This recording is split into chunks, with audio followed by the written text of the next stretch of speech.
ఊహించుకున్నట్టుగానే మాచర్ల అభ్యర్థి పిన్నెల్లి రామకృష్ణారెడ్డి గారికి ఆంధ్రప్రదేశ్ హైకోర్టు ముందస్తు బెయిల్ ఇచ్చింది. యాంటిసిపేటరీ బెయిల్ ఇచ్చింది. హైకోర్టు వారు ఏ రకమైన మెసేజ్ ఇస్తున్నారు?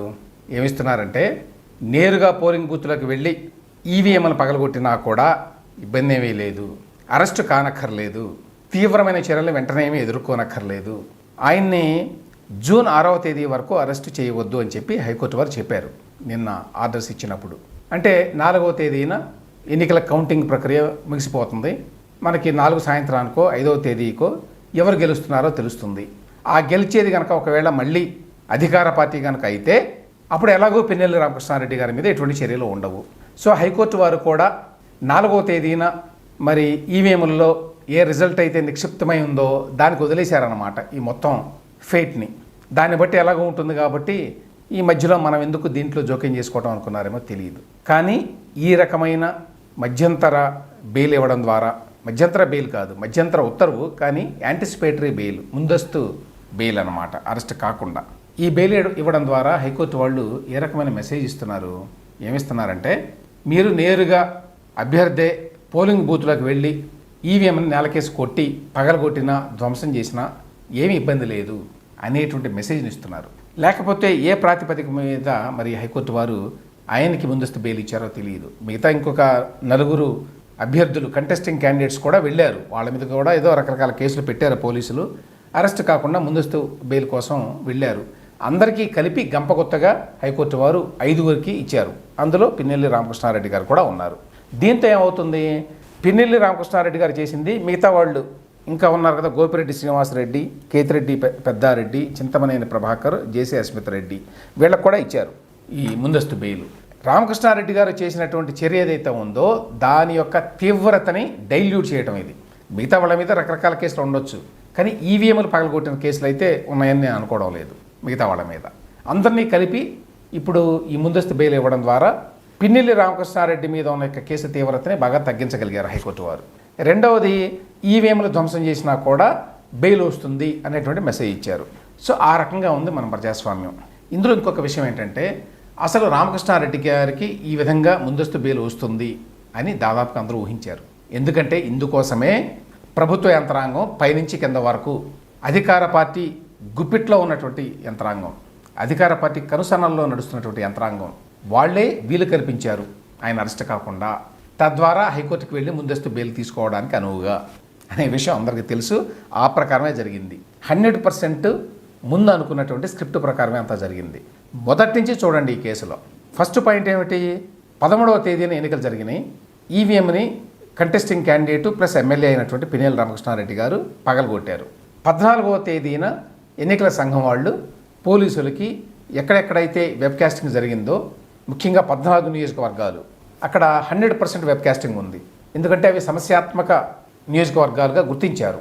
అంటే వైలెన్స్ ప్రోన్ అవన్నీ. వాటికి సంబంధించిన మెటీరియల్ అంతా కూడా పోలీసులకు అప్పచెప్పారు. వీటికి సంబంధించి చాలా కంప్లైంట్స్ వచ్చినాయి, ఫిర్యాదులు వచ్చినాయి, వీటిని పరిశీలించి కేసులు పెట్టండి అని. పోలీసు వారు కేసు పెట్టారు మాచర్ల పాల్వాయి గేటుకు సంబంధించి కూడా, కానీ గుర్తు తెలియని వ్యక్తులు అని పెట్టారు. అసలు ఫస్ట్ ఆఫ్ ఆల్ స్థానికంగా ఉండేటువంటి ఆర్ఓ ఎందుకు ఈ వీడియో చూసి ఇదిగో ఫలానా పిన్నెల్లి రామకృష్ణారెడ్డి గారే పగలగొట్టారు అని చెప్పి రిపోర్ట్లో రాయలేదు? ఎందుకు ప్రిసైడింగ్ ఆఫీసర్ ఎవరైతే ఉన్నారో పాల్వాయి గేట్లో ఆయన ఎందుకు రాయలేదు? ఎందుకంటే ఆయన కళ్ళ ముందే పిన్నెల్లి రామకృష్ణారెడ్డి గారు లోపలికి వచ్చి పగలగొట్టారు. ఆయన ఎందుకు రిపోర్ట్ రాయలేదు? ఆ తర్వాత హెడ్ క్వార్టర్స్లో కూర్చున్నటువంటి రాష్ట్ర ప్రధాన ఎన్నికల అధికారి ముఖేష్ కుమార్ మీనా గారు ఆయన ఆఫీసులో ఉన్న వాళ్ళ చేత చూసి ఈ మొత్తాన్ని, ఇందులో ఆ వ్యక్తులను కూడా ఐడెంటిఫై చేయొచ్చు కాబట్టి వాళ్ళ మీదే కేసు పెట్టాలి అని ఎందుకు చెప్పలేదు? పోలీసులు వాళ్ళ దగ్గరికి వెళ్తే వాళ్ళు మరి దాని అంతా చూసి ఉంటారు, ఆ వీడియోని చూసి కూడా పిన్నెల్లి రామకృష్ణారెడ్డి గారి పేరు ఎందుకు పెట్టలేదు ఎఫ్ఐఆర్లో? గుర్తు తెలియని వ్యక్తులు అని చెప్పి ఎందుకు రాశారు? రాస్తే ఆ పై అధికారులు ఏం చేస్తున్నారు? సిట్ అని ఒకటి పెట్టింది ఎలక్షన్ కమిషన్, ఢిల్లీలో ఉన్న వాళ్ళు ఆదేశాలు ఇస్తే స్పెషల్ ఇన్వెస్టిగేషన్ టీంని పెట్టారు ఈ వ్యవహారాలన్నింటినీ కూడా లోతుగా చూడడానికి, దర్యాప్తు చేయడానికి. అట్లాంటప్పుడు వాళ్ళైనా సరే ఇవన్నీ చూడాలి కదా. ఆ సిట్టు వాళ్ళు కూడా చూడకుండా ఎందుకున్నారు? 20వ తేదీన వీళ్ళ ఎవరికీ సంబంధం లేకుండా అది బయటకు వచ్చింది. ఎలా బయటకు వచ్చింది ఏమిటి అనేది అది వేరొక విషయం. కానీ బయటకు వచ్చిన తర్వాత ఈ వీడియో అప్పుడు మేల్కొని పిన్నెల్లి రామకృష్ణారెడ్డి గారి మీద కేసు పెట్టడం ఎందుకు జరిగింది? కేసు పెట్టిన తర్వాత కూడా 20వ తేదీన 22వ తేదీ వరకు ఆయన్ని అరెస్ట్ చేయకుండా ఎందుకున్నారు? ఎన్నికల సంఘం ఢిల్లీ నుంచి క్లియర్గా ఆదేశాలు ఇచ్చిన తర్వాత మాత్రమే మేము అరెస్ట్ చేయబోతున్నాం, 4 టీములు పెట్టాం, ఇట్లాంటి హడావుడి ఎందుకు చేశారు? ఇట్లా డజన్ల కొద్దీ ప్రశ్నలు ఉన్నాయండి ఈ కేసులో. వీటన్నిటిని బట్టి చూస్తే అర్థమైంది ఏంటంటే మొత్తం పోలింగ్ యంత్రాంగం, రాష్ట్ర ఎన్నికల సంఘం, మొత్తం పోలీసు యంత్రాంగం, సిట్కు సంబంధించినటువంటి అధికారులు అందరూ కూడా కావాలని ఉద్దేశపూర్వకంగా ఈ మొత్తం వ్యవహారాల్లో కళ్ళు మూసుకుని వ్యవహరించారు అని చెప్పి అనుకోవడానికి ఆస్కారం కనిపిస్తోంది. ఒకళ్ళు కాదు, ఇద్దరు కాదు, ప్రతి వ్యవస్థ కూడా అట్లానే కళ్ళు మూసుకుని వ్యవహరించింది. అది ఆశ్చర్యం. ఇక నెక్స్ట్, నిన్న ఒక ప్రెస్ మీట్ పెట్టి రాష్ట్ర ప్రధాన ఎన్నికల అధికారి ముఖేష్ కుమార్ మీనా గారు ఏం చెప్పారు, అనేక విషయాలు మాట్లాడుతూ ఒక విషయం ఏం చెప్పాడంటే, ఆ వీడియోని మేము రిలీజ్ చేయలేదు అన్నారు.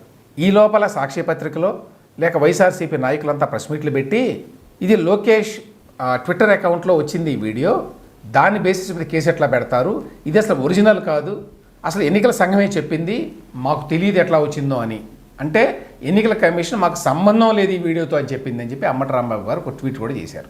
ఇక్కడ ప్రశ్న ఏమిటంటే, ఒకవేళ అదే నిజమైన వీడియో కాకుండా ఫేక్ వీడియో కనుక అయి ఉంటే అక్కడ లోకేష్ గారి మీదనో లేకపోతే మిగతా వాళ్ళ మీదనో కేసులు పెట్టాలి కదా. అది నిజంగా ఫేక్ వీడియో అయితే ఇదే ఫేక్ వీడియో మీద బేస్ అయ్యి జాతీయ స్థాయిలో మీడియా కూడా అన్ని చోట్ల ఈ వార్త వచ్చింది, వాళ్ళందరి మీద కేసులు పెట్టాలి కదా.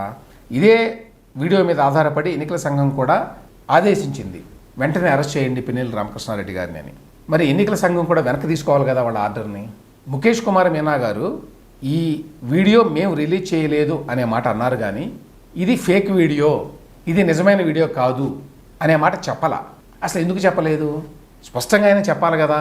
ఇది మేము రిలీజ్ చేయలేని మాట వాస్తవం, కానీ అందులో ఉన్నటువంటి కంటెంట్ ఏదైతే ఉందో ఆ వీడియోలో అది వాస్తవం, 100% వాస్తవం అనే మాట ఎందుకు చెప్పలేదు? ఎందుకని ముఖేష్ కుమార్ మీనా గారు కూడా ఈ విధంగా డబుల్ గేమ్ ఆడుతున్నారు? ఆయన మాటలు ఆధారం చేసుకొని కదా అంబటి రాంబాబు ఇతరులు ఆ ట్వీట్లు పెట్టింది, ఆ స్టేట్మెంట్లు ఇచ్చింది. అసలు అది ఫేక్ వీడియో, అది నిజమైన వీడియో కాదు, ఎన్నికల కమిషన్ వాళ్ళు డిజోన్ చేసుకున్నారు, మాకు సంబంధం లేదన్నారు ఈ వీడియోతోటి అనే మాట వాడు అనడానికి అవకాశం కల్పించింది ఎవరు? ఎన్నికల సంఘం, రాష్ట్ర ఎన్నికల సంఘం. మీనా గారు స్పష్టంగా మేము రిలీజ్ చేయని మాట వాస్తవం, కానీ ఈ వీడియో కాంటెంట్ 100% కరెక్ట్ అని చెప్పాలి. 100% కరెక్ట్ కాకపోతే కేసు పెట్టాలి, ఫేక్ వీడియో అయితే అది. తర్వాత 3వ పాయింట్, అసలు ఒరిజినల్ వీడియో ఏదైతే ఉన్నదో ఎన్నికల సంఘం వారి దగ్గర, రాష్ట్ర ఎన్నికల సంఘం దగ్గర ఉంటుంది, ఇది వాళ్ళు ఎందుకు బయట పెట్టరు? ఏంటి సీక్రసీ ఇందులో? దీనికి సంబంధించి నేను ఒక వీడియో కూడా చేశాను. ఎందుకు వెబ్ కాస్టింగ్ ఏదైతే ఫుటేజ్ ఉందో ఆ ఫుటేజ్ని ఎందుకు పబ్లిక్ డొమైన్లో పెట్టరు, ప్రజలకు అందుబాటులో ఎందుకు పెట్టరు? అదేమన్నా సీక్రసీ? ఎందుకు గోప్యత పాటించాలి? అది ఎవరి సొత్తు? ప్రజల సొత్తే కదా. అది ఎందుకు పెట్టారు? ఎటువంటి అవకతవకలు జరగకుండా, జరిగితే వాటిని రికార్డ్ చేసి వాటిని శిక్షించడానికి కదా పెట్టారు. అప్పుడు దాన్ని పబ్లిక్ డొమైన్లో పెడితే ఇప్పుడు ఎట్లయితే సుప్రీంకోర్టులో, హైకోర్టులో మనం వాదనలన్నీ చూడగలుగుతున్నామో ఇంటర్నెట్లో, అదేవిధంగా వెబ్కాస్టింగ్ జరిగేటప్పుడే రాష్ట్రంలో ఉన్న ఓటర్లందరూ, ప్రజలందరూ, ఎవరికి ఇంట్రెస్ట్ ఉంటే, ఏ నియోజకవర్గం మీద ఇంట్రెస్ట్ ఉంటే ఆ నియోజకవర్గం, ఏ పోలింగ్ బూత్ మీద ఇంట్రెస్ట్ ఉంటే ఆ పోలింగ్ బూత్, ఎట్లా జరుగుతోంది పోలింగ్ ప్రక్రియ అనేది చూసేటువంటి అవకాశం కల్పించడానికి వచ్చిన ఇబ్బందులు ఏమిటి అనేది ప్రశ్న. ఇప్పటికీ ఎందుకు సీక్రెట్గా ఉంచుతారు దాన్ని, ఆ వీడియోని? ఇప్పటికీ మీరు 9 పోలింగ్ బూతుల్లో ఈవీఎంలు ధ్వంసం చేశారు అని చెప్తున్నారు రాష్ట్ర ఎన్నికల సంఘం వారు. అందులో 7 మాచర్లోనే ఉన్నాయి. ఎందుకని మీరు ఈ 9 పోలింగ్ బూతుల్లో జరిగిన విధ్వంసాన్ని, ఈవీఎంలను పగలగొట్టడాన్ని, ఆ వీడియోలని, ఆ వెబ్కాస్టింగ్ని బయటకు రిలీజ్ చేయరు? ఎవరు బాధ్యులైతే వాళ్ళు, టీడీపీ వాళ్ళు బాధ్యులైతే టీడీపీ, వైసీపీ వాళ్ళు బాధ్యులైతే వైసీపీ వాళ్ళు, ఎవరో తెలుస్తుంది ప్రజలకి. ఎందుకు ఈ దొంగాటకం ఆడుతున్నారు తెలియదు. మొత్తంగా రాష్ట్ర ఎన్నికల సంఘం తీరుతెన్నులు కూడా చాలా అనుమానాస్పదంగా ఉన్నాయి. అంటే అనుమానాలు కలిగించే విధంగా ఉన్నాయని ఎందుకంటున్నానంటే, మొదటి నుంచి కూడా మీనా గారు అధికార పార్టీకి నొప్పి కలగకుండా వ్యవహరిస్తున్నారు. ఎందువలనో తెలియదు. అభిమానంతో వ్యవహరిస్తున్నారా, పక్షపాతంతో వ్యవహరిస్తున్నారా, భయపడి వ్యవహరిస్తున్నారా అనే విషయం తెలియదు. కానీ అధికార పార్టీకి వ్యతిరేకంగా ఎటువంటి కార్యకలాపాలు చేయకుండా ఆయన జాగ్రత్తలు పడుతున్నారు. ఆయన పంపించే రిపోర్ట్లు కూడా చాలా సేఫ్ రిపోర్ట్లు పంపిస్తున్నారు ఢిల్లీకి. ఈ విషయమే తీసుకోండి, ఎన్నికల సంఘం ఢిల్లీలో కూర్చున్న వాళ్ళు ఎన్డీటీవీ, మిగతా జాతీయ మీడియాలో ఈ ఈవీఎం ధ్వంసం వీడియో వచ్చిన తర్వాత వాళ్ళు ఆదేశాలు ఇస్తేనే అరెస్ట్కి ఆయన ఆదేశించాడు. డీజీపీకి అప్పుడు ఆయన లెటర్ రాశాడు, చర్యలు తీసుకోండి అని. మరి అప్పటి వరకు మీనా గారు ఎందుకు పట్టించుకోలేదు దాన్ని? ఎందుకు బయట పెట్టలేదు? 14వ తేదీనే బయట పెట్టాలి కదా, 14వ తేదీని ఆదేశించాలి కదా అరెస్ట్ చేయమని, ఎందుకు చేయలేదు? చాలా వ్యవహారాల్లో రాష్ట్ర ఎన్నికల సంఘం తీరుతెన్నులు ఏమాత్రం కూడా నిష్పక్షపాతంగా వ్యవహరించినట్టుగా కనిపించటం వల్ల కారణాలు ఏమిటో తెలియదు మొదటి నుంచి కూడా. దీనివల్ల ఎన్నికలన్నీ సక్రమంగా జరిగినాయి, ఎక్కడా కూడా రీపోలింగ్ అవసరం లేదు అనే మాటలు మాట్లాడుతున్నాడు ఆయన. కానీ ఇప్పుడు చూస్తే మేబీ చాలా చోట్ల ఎస్పెషల్లీ రాయలసీమలో, పల్నాడులో ఇదే విధంగా ఈవీఎంలు పగలగొట్టడమే కావచ్చు, లేకపోతే అక్కడ అందరిని బెదిరించి ఓట్లని వాళ్ళు రిగ్గింగ్ చేసుకొని ఉండొచ్చు అనేటువంటి అనుమానాలు కలుగుతున్నాయి. అసలు ఎన్నికలు సక్రమంగా జరిగినాయా లేదా అనేటువంటి అనుమానాలు వస్తున్నాయి. ఇప్పుడు మాచర్లలో పాల్వాయి గేట్ పోలింగ్ బూత్లో ఈవీఎం పగలగొట్టాడు ఎమ్మెల్యే క్యాండిడేట్గా ఉన్నటువంటి పిన్నెల రామకృష్ణారెడ్డి గారు. హైకోర్టు వారు ఆయనకి ముందస్తు బెయిల్ ఇచ్చారు. దానికి అర్థం ఏంటి? ఇప్పుడు ఆ పోలింగ్ బూత్లో మళ్ళీ ఎన్నిక పెడతారా లేదా? ఆ పోలింగ్ బూత్లో ఓటు వేయవలసినటువంటి ఎంతమంది ఉన్నారో తెలియదు, 1000 మంది అనుకోండి, అప్రాక్సిమేట్లీ 1000 మంది ఉంటారు ఒక్కొక్క పోలింగ్ బూత్లో. ఆ 1000 మంది వాళ్ళ యొక్క ఓటు హక్కు సంగతి ఏమిటి?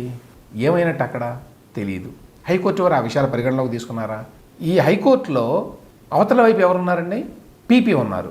గవర్నమెంట్ తరఫున ఉండేటువంటి పబ్లిక్ ప్రాసిక్యూటర్ ఉన్నాడు, నాగిరెడ్డి గారట ఆయన పేరు. ఆయన గవర్నమెంట్ తరఫు లాయరు.